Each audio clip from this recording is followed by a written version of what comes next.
This is Let's Talk Business with your hosts, Marc Ebinger and Howie Nestel. Now, here's Mark. Welcome to Let's Talk Business, a show that highlights and promotes entrepreneurs to learn more about their vision, goals, and marketing strategy. Coming up on the show today, we're going to talk with some home water treatment companies about their approach to sales and education. In studio with us today is Richard Garcia, an expert at water treatment and the owner of Superior Water Softeners. Richard, welcome to the show. Thank you very much. I really appreciate being here. Yeah, it's your first time. Is this your first podcast? Very first podcast, yes, sir. All right, cool. Well, we'll have a lot of fun with that. Also in studio with us today is Tye Washington, the owner of The Waterman, a full-service water softener and filtration company here in the San Antonio area. Tye, welcome to the show. Thank you for having me, sir. Glad to be here. Yeah, you both are looking sharp. You're Thank all you. branded up. And Thank you. Got a suit on. I feel underdressed. I don't know. Yeah, at least I wore a long sleeve shirt. I'm your host, Marc Ebinger, the owner of Kruka's Virtual Staffing, a company that specializes in hiring virtual assistants from outside the United States. And I'm Howie Nestel. I own an advertising agency called Sharkmatic Advertising. I've been in business now for more than 3 decades. So I have one foot in the old school of marketing before the World Wide Web was invented. And now a good portion of what we've done in 30 years for 1,500 clients involves a lot of digital marketing. Yeah, it's the new wave, right? So when did the internet officially, when did you switch over to digital? You know, I was in business in the late 80s, and in the 90s there was internet, but not really the World Wide Web as we know it. Yeah. And I was a latecomer to it. I actually had clients that would come and beg me to help them with their website. And I said, you know, I'm more of a marketing purist. I went to UT Business School. I'm not going to get involved with that fad. And it wasn't until I started to see that everybody and their mother was building websites, so I hired one part-timer. And I said, and don't think that's all you're going to do, because we're going to do radio and we're going to do TV. And now here we are 1,100 websites later. Wow.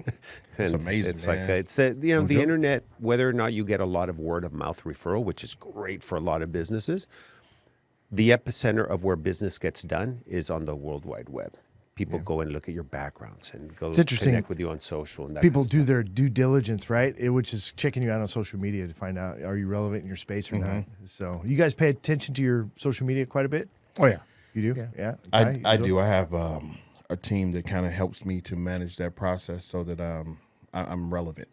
'Cause I don't have the time, of course, to spend like I want to. So I have somebody who kind of manages that piece for me. Yeah, it's not a good use of your time to be spending doing posts and tagging and all of the things. What about you, Richard? What are you doing with yours? I actually am personally involved because I figured out a long time ago that I know my brand better than anybody else's. And so I actually market Richard Garcia, and I brand it to my company, Superior Water Softeners. And then here or there, I let some of it go, but for the most part, I tee up everything. There's no right or wrong answer. No, because right. there's if you want it done right, you do it yourself mentality. But then there's the other mentality, because I see the power of, for example, Mark's business of leveraging assistants in the Philippines to help do stuff, because I give them instructions. There's a little bit of training for some of my personal stuff, and next thing you know, it's done, and I don't have to get involved with it. So they're probably somewhere in between is nice. Yeah. You know, delegate it, but don't abdicate it. Don't just give it away and not follow up with it. So somewhere in between. Yeah, I that's would right. like to get to that point where I can have that trust factor a lot more than where I'm at right now. But I'm at the point now where I'm just now getting the traction for my business from all the work I've done over the years. And it's kind of difficult for me to let it go right now because I'm seeing huge gains right now from what I've been doing. And trust is a super important word, and we talk about it in networking all the time, right?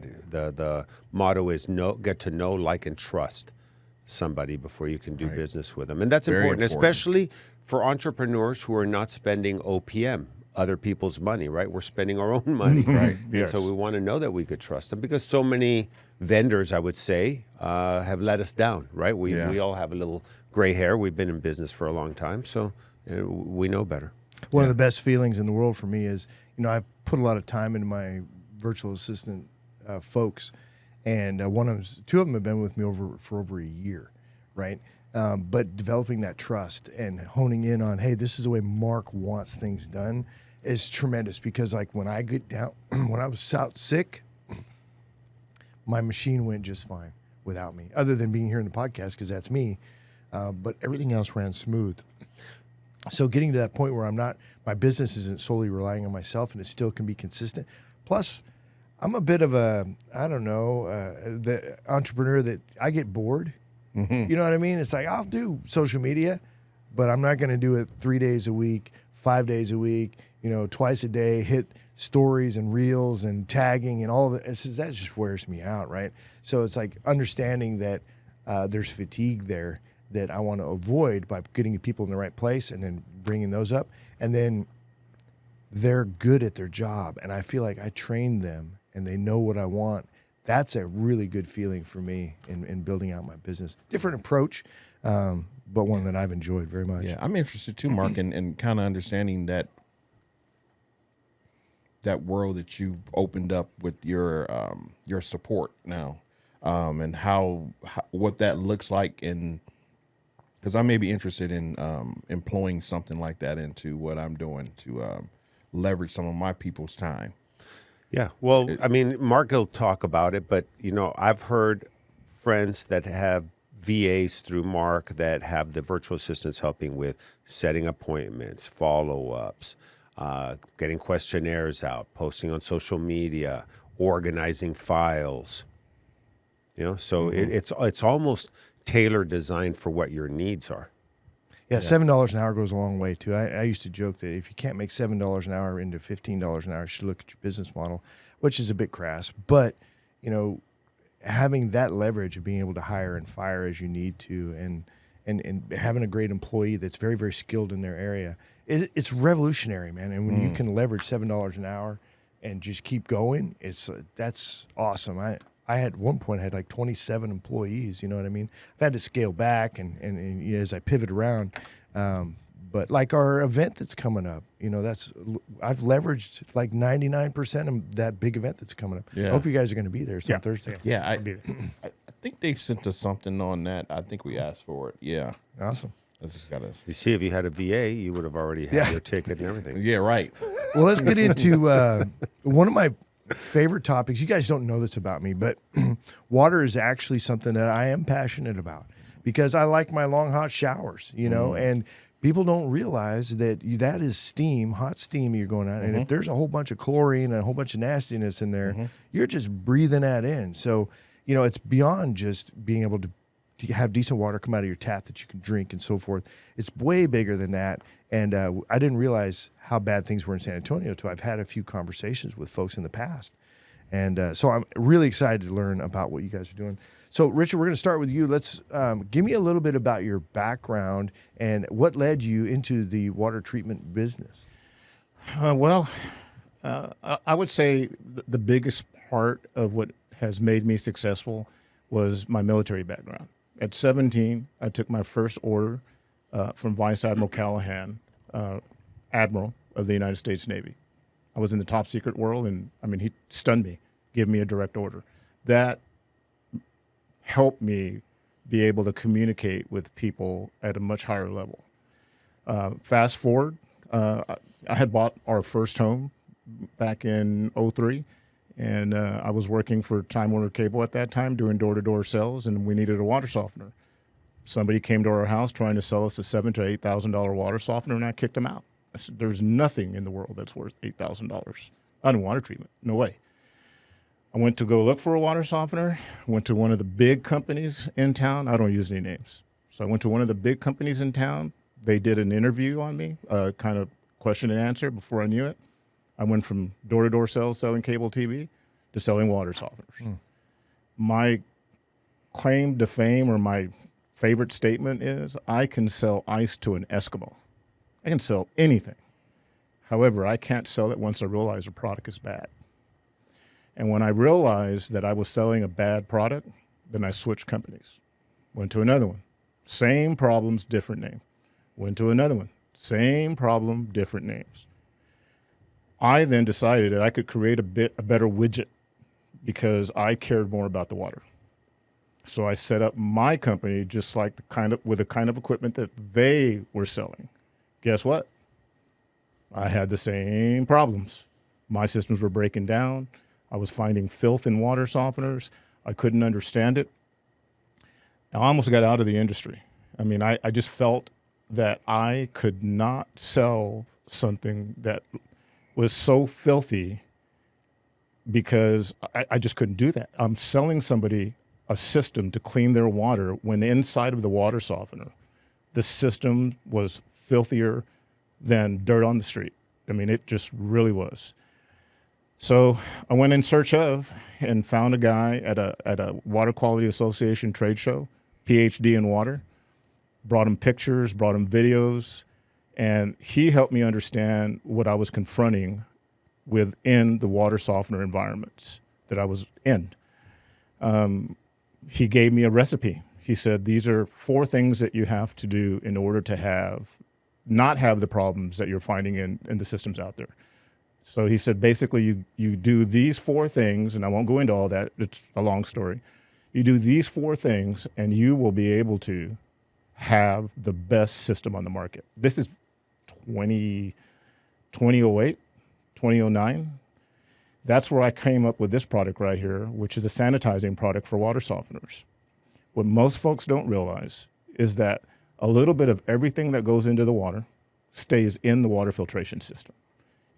It festers over a period of time and creates a biofilm that really just grosses the inside of the water softener. It just turns it to filth.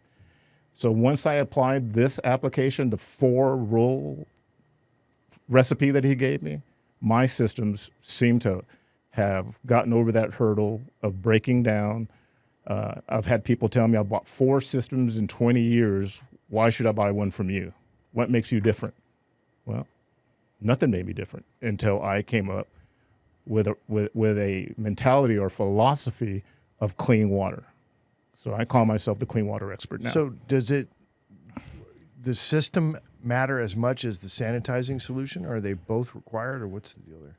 I tell folks, if you're not sanitizing your water softener correctly, there's no sense in buying anybody's water softener. You might as well go to the store and buy one. You're going to hear it from me, and nobody else will say it. If you're not sanitizing your water softener correctly, the inside of it will turn to filth. There's a biofilm that's naturally in the water from the dawn of time. Water softeners capture it, and water softeners grow it because water softeners inhibit dirt from ever escaping from the vessel. You can never get rid of it unless you have the right technology. So in dirt, microorganisms live.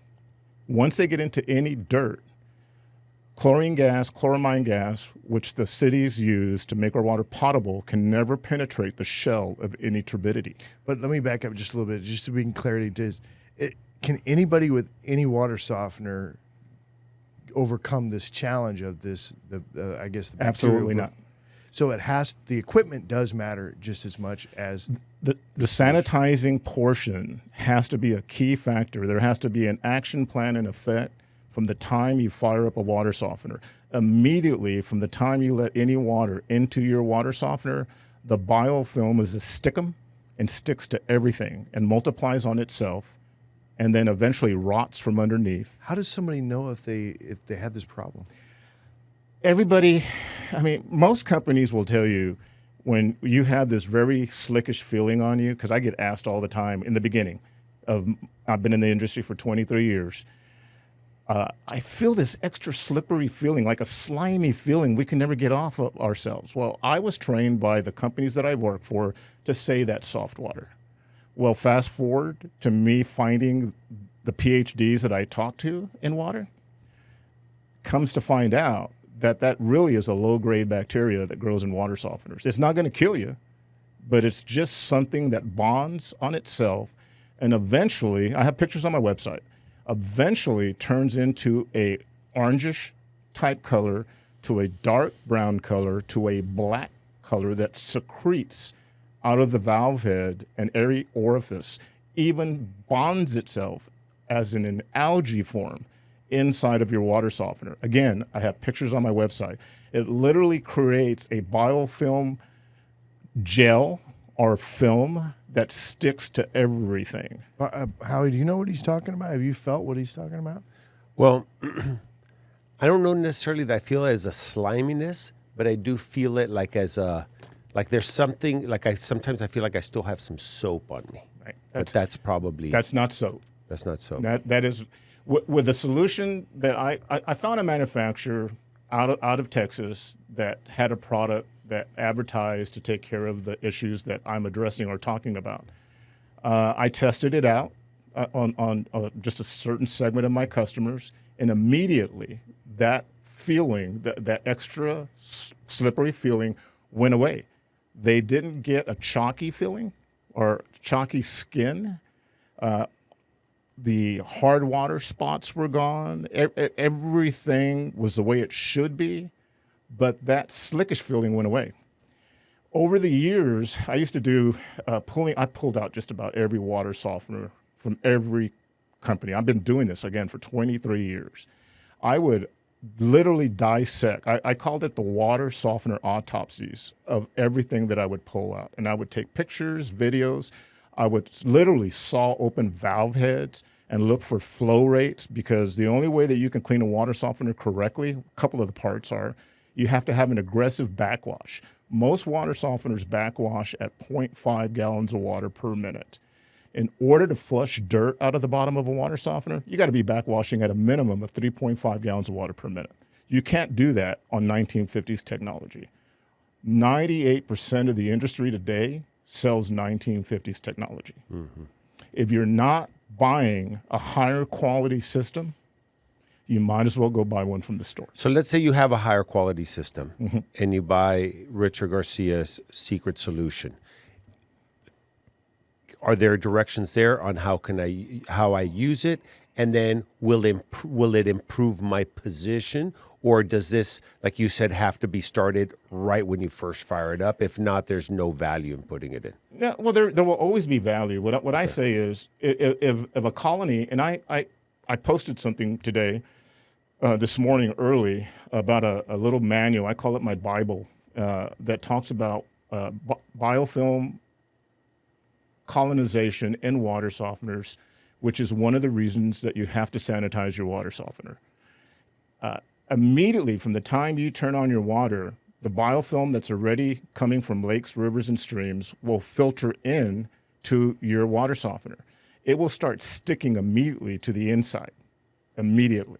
Now, it's the optimal position that a homeowner that's investing money in a water softener should have is to start sanitizing immediately. There's a lot of sanitizers out there. Tons of companies use it, but most of them are very chemically enhanced, which end up burning the resin, burning the carbon, damaging the structure matrix of the medias inside, and you have more added maintenance costs down the road. The solution that we use is Baby Gentle. Remember the old Johnson's Baby shampoo commercial? Our product is very gentle on the medias, and it goes in and it sizzles the film every 14 to 10 days off of every component, whether it's the valve head, the tank, or the medias, and establishes a near zero clean water softener again so that it can go back into service after the regeneration period. Another thing is that putting carbon in a side-by-side system, in other words, you put carbon ahead of your water softener, that's a big no-no in my book. That's my personal opinion. Okay, I have a lot of personal opinions. Anything I say here today is a personal opinion. The reason that it's a big no-no is because carbon immediately, from the time it's created with air and water, starts collecting bacteria. So if your carbon system is sitting standalone from your resin system or your main mineral tank, what ends up happening is you're not able to disinfect your carbon. It's collecting contaminants left and right. I carry another Bible from the EPA that talks about biofilm in the water distribution system.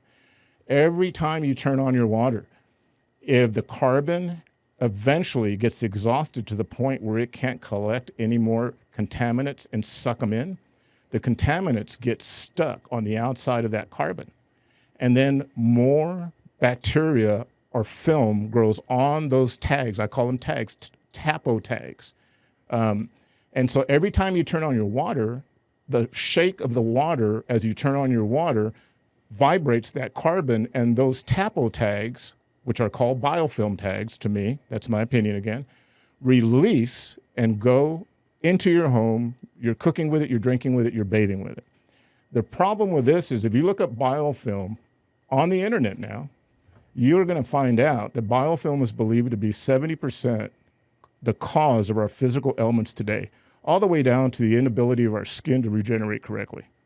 Okay, as we get older, or wounded warriors, stuff like that. Biofilm is a bacteria.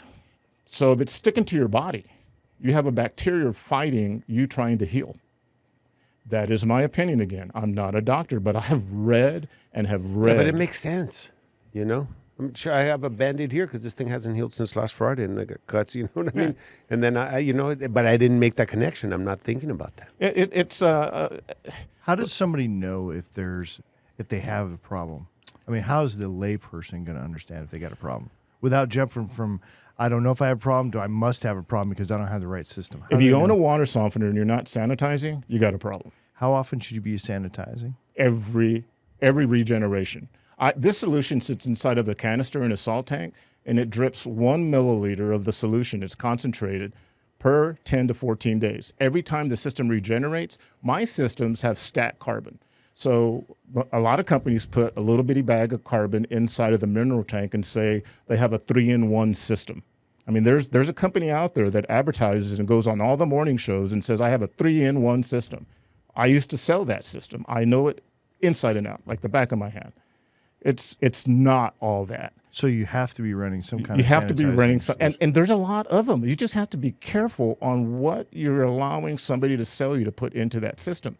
But here's the thing.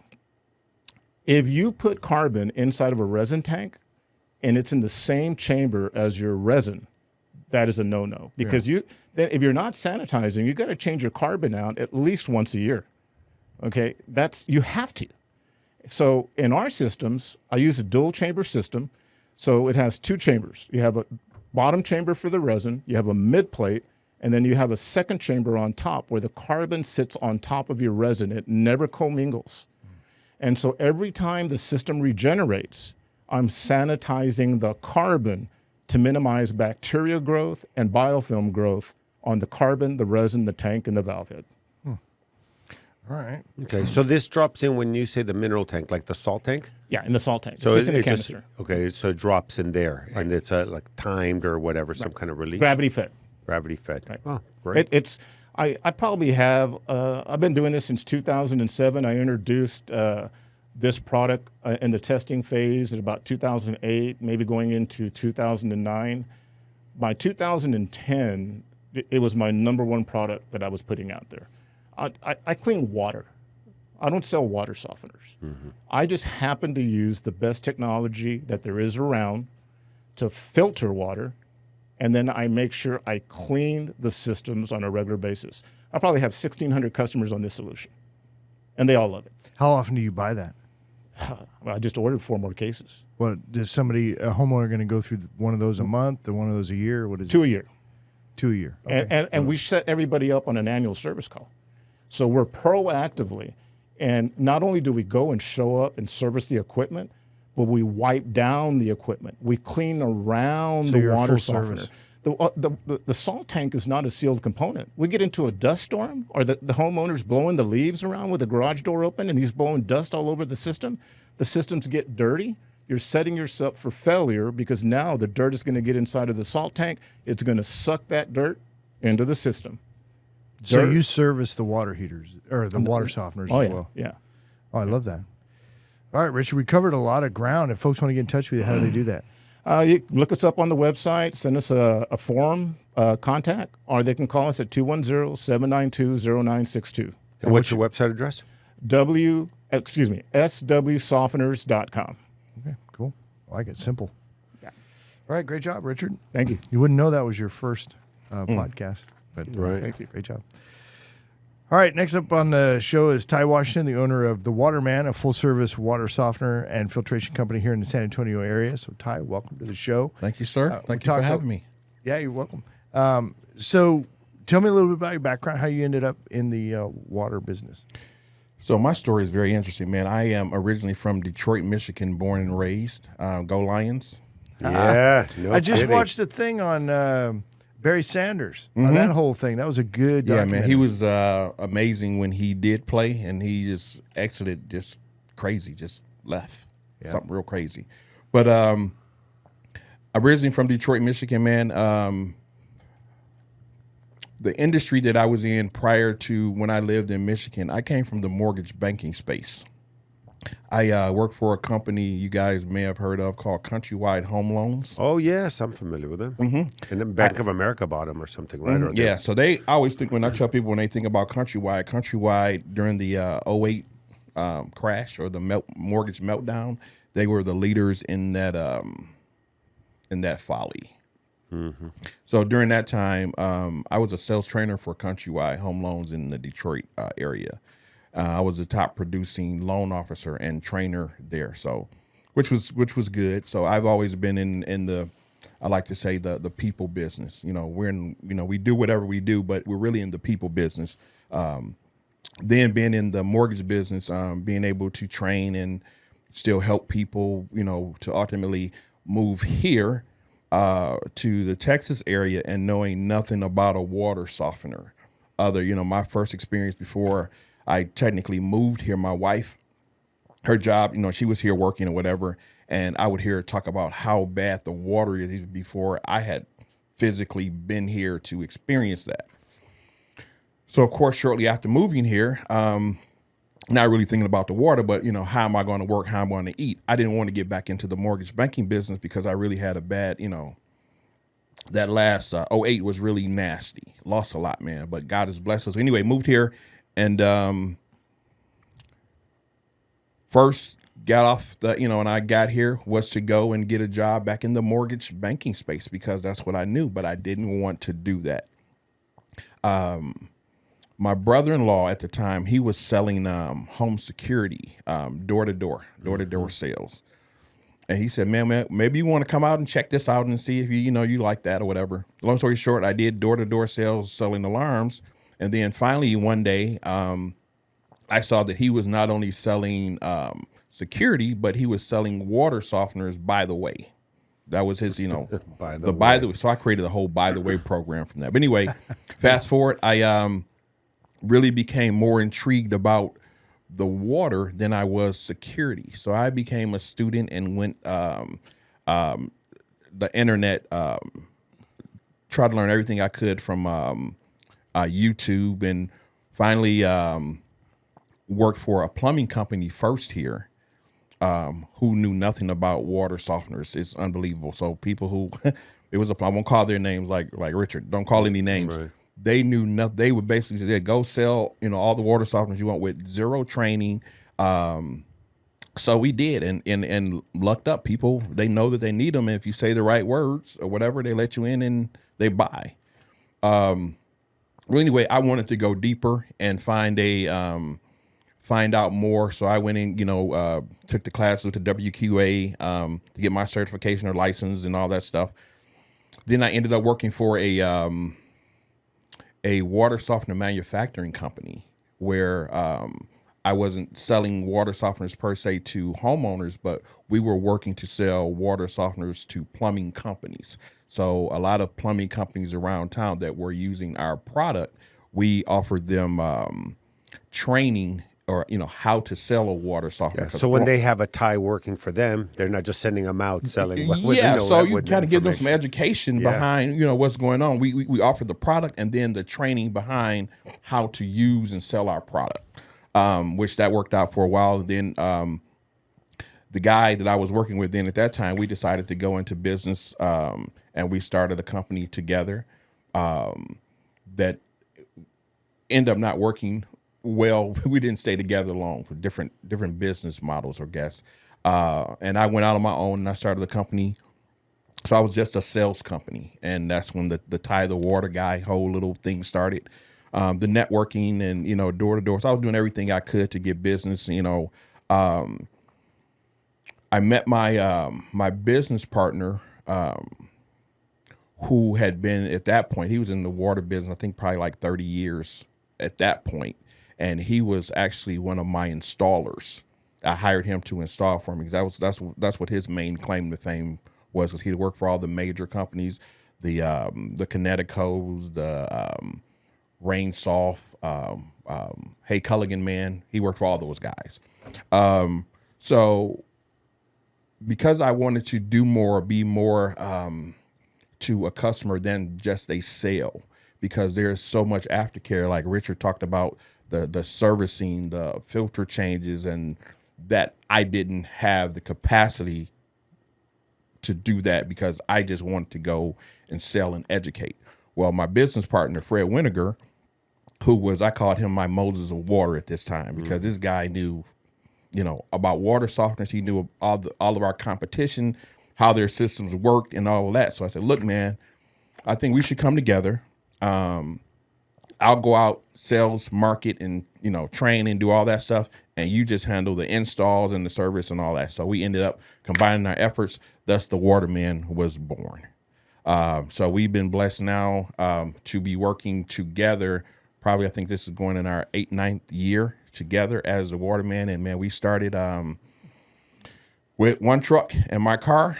And, now we have 5 trucks and 13 employees. That's nice. fantastic. So it's been a blessing. And so did you learn something between the first failed business partnership and then the second more successful Yes. partnership? So Because I one of my Howieisms that Mark maybe has heard or hasn't heard is that I happen to think in many cases the only ship that's guaranteed not to sail is a partnership. Yeah, I don't mind profit participation, but the minute you sign on the dotted line and now you're partners, you're almost doomed to fail. Not always. Yeah. So how you can appreciate this, man. I'm a believer, right? So the Bible talks about being unequally yoked, right? Where my motivation with my business partner before Fred, he was really, money driven and trying to sell a water softener for the highest price we possibly could. And I wasn't into. He probably tried to sell Richard one for $8,000. Yeah, maybe that was the same guy. But it was like, man, they don't cost that much. We shouldn't. No, I don't want to play in those waters. So that's why I kind of went on my own. Say I create my own world. But the thing that me and Fred shared in common, man, our belief system of wanting to just give, a great product and even greater service. That was really the thing that brought us together. It wasn't about money, because we, later we talk about it. The money is a byproduct of what we do. That's not what we do. We're in the people business by way of water treatment. So it was really about wanting to service the customer, and if we do a good job, we can probably make some money. That was probably more of how we. That's the long way around, but I would argue it's the best way around. Yeah. Because I know, and I've dealt with so many people that look for the shortcut, try to make the fast buck. They get a bad reputation. They don't last in business a long time because people talk negatively about them. But yet, if you talk to somebody, said, hey, thanks for that referral. He came out and said, I didn't really need it. There was a couple of tweets or whatever. Like, wow, who does that these days, right? And again, there's certain industries like auto mechanics where, the call comes in and they have your car and you're like, okay, it's either going to be 300 or 3,000 and I'm not going to know the difference. Yeah. But then somebody goes, hey, by the way, it was just a fuse. So we took care of it. Your car's ready. You're like, wow, back to the trust thing, right? Yeah. And so, well, good. And I agree with you. And then you're blessed because life reflects back on you what you are. Whatever you're putting out is what you're getting back. So if things aren't working out for you, it's because you're probably not putting out the right thing. Exactly. Taking care of people was I think in both of our hearts, wanting to be the most important thing. And like you just mentioned, having a customer that has a water softener issue, like what many plumbing companies are trained to do. Plumbing companies don't know how to repair or service water treatment equipment. Most of them, they don't. They have no clue. But being able to be transparent, there are some systems that are repairable or rebuildable, or however you want to look at it. And then there are some that are not worth spending that type of money into. I always tell people the box store scenario. If you're into box store water softeners, they aren't designed. They are, I call them professional garbage cans, right? They are designed to last for a period of time. They're not designed for longevity or rebuildable, those types of things. So when you go in the garage or you get a call about a box store water softener, the conversation here, this is what we can do. If we start to work on or repair this, there's a really great chance that that system or those types of systems has a thing I call the jealousy theory.